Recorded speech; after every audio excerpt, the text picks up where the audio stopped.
Hello everyone, welcome to our channel JR meaning. আজকে আমরা যে ইংরেজি শব্দটি জানবো সেটি হচ্ছে ফ্ল্যাগশিপ। এর বাংলা অর্থগুলি হচ্ছে প্রধান পণ্য, শীর্ষ মডেল, মুখ্য জাহাজ। নিচের দুটি উদাহরণ দেওয়া হলো। প্রথম উদাহরণটি হচ্ছে the company launched it's flagship product with great fanfare. আমি আবারও বলছি, the company launched it's flagship product with great fanfare. এর বাংলা অর্থটি হচ্ছে কোম্পানিটি তার প্রধান পণ্যটি বড় ধরনের প্রচারের সাথে চালু করেছে।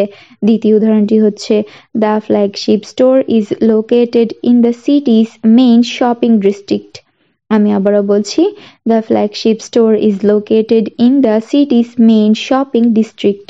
এর বাংলা অর্থটি হচ্ছে প্রধান দোকানটি শহরের মুখ্য শপিং জেলায় অবস্থিত। ধন্যবাদ।